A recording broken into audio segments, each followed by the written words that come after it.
Hello and welcome to my Lunar Mansion guide for March 2022. My name is Nate, and you can find me online at Twitter, Instagram, and other places as Post-Muggleism. Each month I put out a video detailing the Lunar Mansion elections for the upcoming month, with times and details for every viable election during the month. Not all of these times are exceptional, but I include them because sometimes we're on a schedule and we need to work magic with the space weather that we've got. But whenever one of these elections is really good, like talisman-worthy, then I make sure to call attention to it by mentioning it during the video and bolding the related text in the presentation you're seeing now, which is linked below for reference. Elections are provided in 4 time zones around the world: EST, PST, CET, and AET, for your convenience. But if you don't live in one of these time zones, just pick the closest one and use a website like astroseek.com to cast a chart for the time I provide, and then adjust the time until the moon and the related aspects match the details I give in the listing.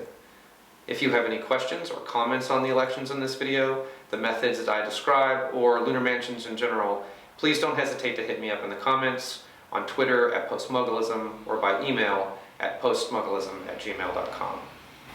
And of course, if you like this video, please consider liking and subscribing so that you'll get notified when I post other videos, which I'm working on, and so that more people like you can find this content. As always, thanks for watching. Now, let's get to the elections for this month. March has some great elections, but not nearly as many elections in general as February did. There's just a lot of space weather this month that didn't quite line up, so I had to pass over quite a few days entirely. There is one particularly sweet election this month, however, the rare and elusive 28th Lunar Mansion Batanalhut for gathering fish, with the moon conjunct Jupiter in Pisces on the ascendant. It's pretty spectacular, honestly. The only drawback is that the moon is waning for this election. This brings up an important question.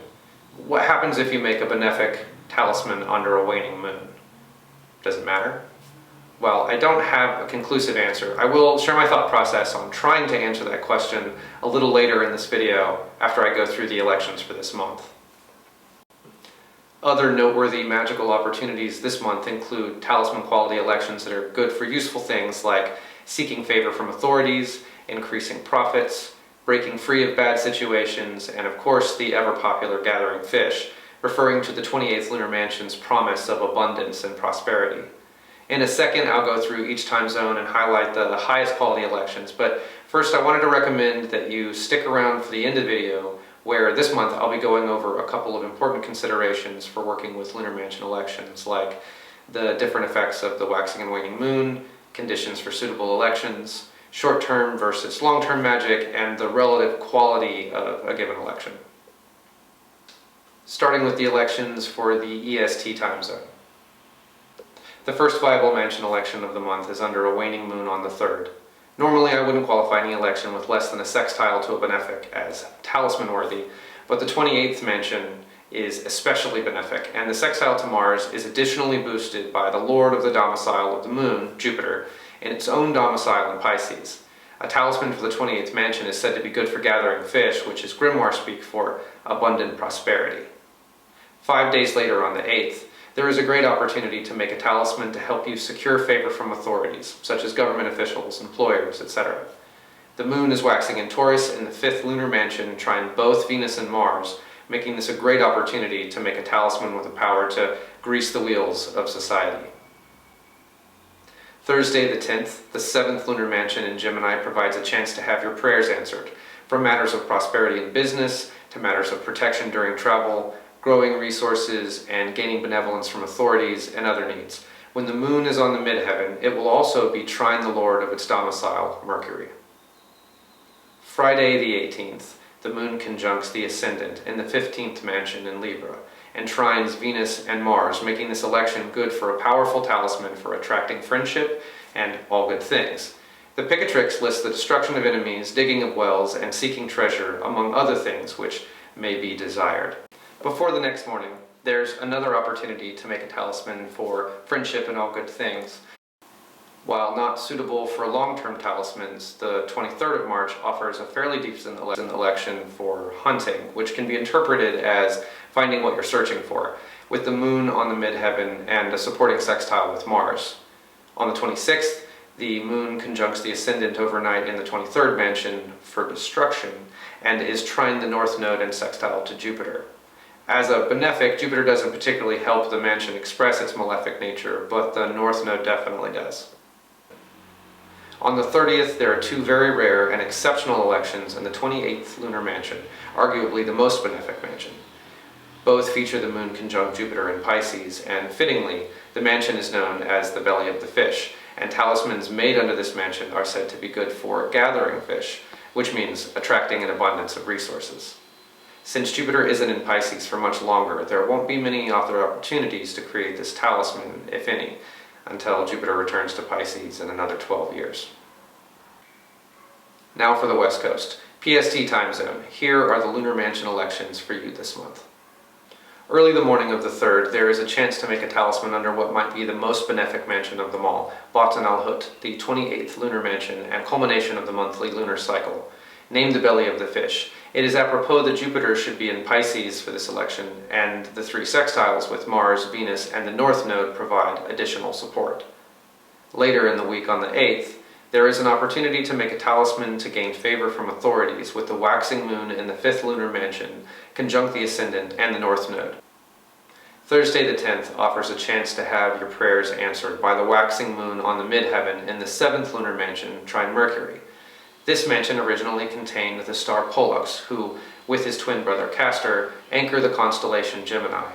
In Greek myths, Castor, immortal, is slain in a fight, and his immortal and inseparable brother Pollux prays to Zeus to bring him back to life. Zeus allows Pollux to share his immortality with Castor, each spending a day at a time in Hades while the other walks the earth. The mansion image is of a man clothed in robes with his hands extended to heaven in the manner of prayer. Thus, this mansion aids in having your prayers answered, like those of Pollux to Zeus for his brother Castor.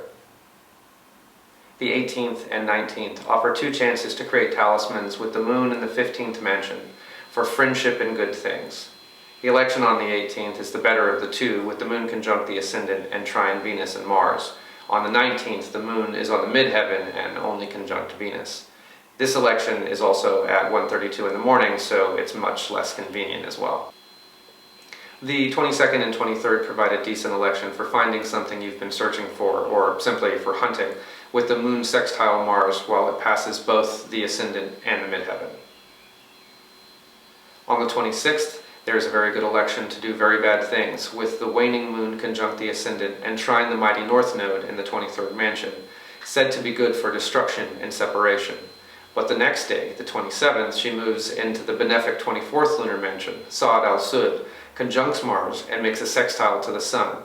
This is a very positive placement and perfect for a prosperity talisman, or one to increase the yield of one's crops, or products, efforts, etc. Finally, on the 30th, we get the best of the month, a sweet and rare election with the moon conjunct Jupiter in Pisces in the most benefic mansion of all, Baten al-Hut, the 28th and final lunar mansion of the cycle, which is said to be good for gathering fish, meaning resources. This is a mansion of abundance and a rare opportunity with its ruling planet making a conjunction to the moon. The waning moon tempers the positivity of this election a bit, but given the overwhelming positives, I think it's still very much worth doing.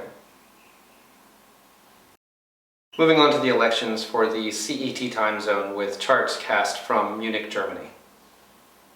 The 5th has a featherweight election that might do in a pinch for bringing reconciliation between two people, or between two groups of people, particularly reconciliation with authority figures. So if you've recently pissed off your boss and want to make nice, this election is for you. It features the waxing moon on the ascendant, sextile Saturn in its domicile. A very good election for victory is available on the 11th, featuring the moon on the ascendant in the 8th lunar mansion in her domicile of Cancer, trine Mercury. On the 17th, break free of the bonds that are holding you down with an election of the moon on the ascendant, trine the ravenous North Node. Rahu is a powerful ally in lunar mansion elections, but I would be ready for dramatic and unexpected manifestations of your desired outcomes. He can be a bit unpredictable. On the next 2 days, the 18th and 19th, there are two opportunities for talismans to assist in making friends and gaining the things you desire. Both feature the moon on the ascendant in the 15th mansion. On the 18th, the moon is trine Mars, and on the 19th, both Mars and Venus.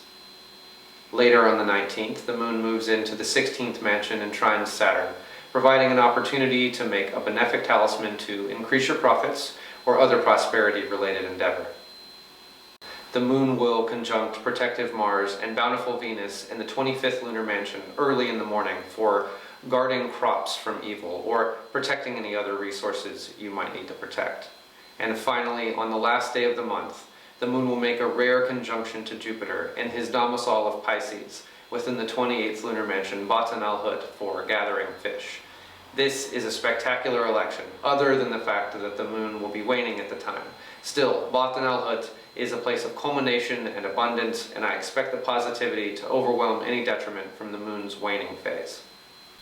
And now to the Aussies, whom I have cast charts for out of Brisbane, Queensland, Australia, in the AET Timezone. Here are your lunar mansion elections for the month. A first pass at the 28th mansion is available on the 4th, with the moon on the ascendant in the benefic 28th mansion, Sextile, Venus, and Mars. If you need to start some shit, the morning of the 8th would be a good time to cast a bit of Malefica, with the moon in the mansion of Aldebaran, namesake of the star Aldebaran, known as a harbinger of war. The moon is waxing, which isn't ideal for Malefica, but she is also conjunct Rahu, the north node, which might make up the difference. Friday the 11th presents a good opportunity to make a talisman for having your prayers answered, or in other words, anything benefic you want, especially if you've been praying for it.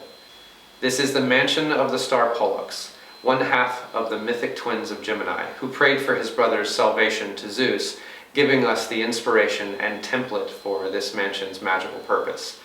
And the next day, on the 12th, make a talisman to ensure victory always favors you when the waxing moon conjuncts the ascendant in the 8th lunar mansion. Ensure friends and profits with a talisman made on the 19th, with the moon in the 15th lunar mansion and trine to the likable Venus. Squeeze more profit out of your situation with a talisman made on the next day, the 20th, when the moon conjuncts the midheaven in the 16th lunar mansion while trines Saturn. March 28th offers an opportunity to guard your crops, resources, from evil with a talisman created while the waning moon conjuncts Mars on the midheaven in the 25th lunar mansion. In terms of the astrology of protective talismans, malefic configurations offer more strength than benefic ones. This election, with its conjunction to fiery Mars, brings the big guns. Finally, on the 31st, the last day of the month, features the 28th mansion again, when the moon visits it and conjuncts the ascendant while sextile the north node. Create a talisman at this time to gather fish, meaning to have abundant return on your efforts. Before I wrap this video up, I wanted to mention a couple of important things to consider when performing lunar mansion rituals. First, how does the waxing and the waning of the moon affect lunar mansion spells? I'm going to put out a separate video on this topic soon, but for now I'll just share my own personal takeaways after researching and experimenting with this system for a number of months now. First, there is no clearly documented answer to this question. We can, however, make some assumptions based on the nature of the waxing and waning moon. Some mansions are clearly either benefic or malefic, and some are neutral or both. There are clues to the waxing and waning qualities of mansions in the Picatrix. Generally speaking, more positive qualities will be stronger under the waxing moon, and more negative qualities will be stronger under the waning moon. Negative spells under waxing moons may produce less aggressive and less intense outcomes. Positive spells under waning moons may produce slower or weaker outcomes. But it has not been my experience that outcomes are wholly reversed or made seriously undesirable. Having said that, there is a great deal of room for interpretation, and I believe the nature of the petition in a given ritual weighs heavy influence on its outcome. Ask for specific things, get specific results. Asking for general things could therefore allow the spirit of the mansion to express itself more clearly, but this is probably best in purely experimental scenarios. Next, let's review the required conditions for lunar mansion elections, so that when you adjust these elections for your local time zone, you know exactly how to verify that the heavens are still aligned in support of your ritual. You don't need astral gold or solar fire to do this either. It's a challenge to find elections without expensive software, certainly, but it's not hard at all to pull an electional chart based on the times and time zones I provide with a free tool like astroseek.com. Just enter the time I provide and the city where you are currently as a new birth chart. Then simply adjust the time forwards or backwards to adjust the placement of the moon and other celestials on the chart. This takes a little practice to master, but it's not difficult. Okay, you say, but what conditions have to be met for lunar mansion elections to be considered good enough? Well, the moon should be in the appropriate mansion, conjunct either the ascendant or the midheaven. She should have no negative aspects and not be conjunct with either Saturn or Mars. The moon should not be combust within 12 degrees of the sun or otherwise maltreated, and the lord of the domicile of the moon should have no negative aspects nor be combust or maltreated. The lord of the domicile of the moon should also not be in a cadent house, that is the 3rd, 6th, 9th, or 12th, and there should be at least a 3-minute window where all of the above statements are true. Having said that, all of this information is true about benefic elections. You can kind of reverse your thinking to apply this to malefic ones. You might want something combust, you might want the lord of the domicile negatively aspected or the moon negatively aspected. You might want it conjunct Mars or Saturn depending on what you're trying to do in a malefic sense, but generally speaking we try to find benefic aspects and put the moon in the best position possible. If all of the previous statements are true, and this is a benefic election, then the time you've selected is good enough to perform a lunar mansion ritual. This doesn't mean the election is what I would consider to be talisman-worthy, but if you're just adjusting one of the times I've given you, following these guidelines will ensure you've found the right window of time. Lastly, I'll take a crack at answering a question that I had when I originally started making talismans, even before getting into the lunar mansion system specifically, but this question certainly applies to lunar mansions as well. When do you need to make a talisman, and when is it simply better to cast a spell? Do you always have to make a talisman, etc.? So when do you need to make a talisman? When you want the effects of the ritual to be applied to you only when the talisman is present, meaning when you want to be able to take it off. When your need for the effects of the ritual are long-term or permanent. When you want to be able to transfer the effects of the ritual to someone else. If the desired effect will be useful in multiple instances, or when you're working with the spirit or deity on a regular basis. So is it ever better to just cast a spell? Yeah, sure, certainly. If the outcome you're trying to produce is temporary or a one-time event, it might be overkill to make a talisman. If the outcome you're targeting is highly specific, it might be simpler just to cast a spell. And if your need is great but the election isn't, it's still better to work some temporary magic on a less than ideal election than to do nothing at all. As usual, this presentation you're watching is linked as a Google Slides doc in the description below the video, and a set of useful resources is also included at the end of this presentation. Simply click that link and you can copy the details you need out of the document. If you have any questions about any of the topics I mentioned, about the elections for March or anything else related to Lunar Mansion or really magic in general, please don't hesitate to ask me about it. Reach me on Twitter and Instagram at postmuggleism, by email at postmuggleism@gmail.com, and of course here in the comments. Thanks for watching my Lunar Mansion Magic Guide for March 2022. I hope you can put some of these elections to good use, especially the Moon conjunct Jupiter in Pisces in the 28th mansion. I'm looking forward to making a few talismans myself during that election. If you do too, please drop me a note and let me know how it went. If you've enjoyed this, please remember to like this video and subscribe to my channel. I'll be adding more videos soon on the specifics of Lunar Mansion rituals, adjusting elections for your local time zone, and other topics of interest. Thanks for watching, and I'll see you next time.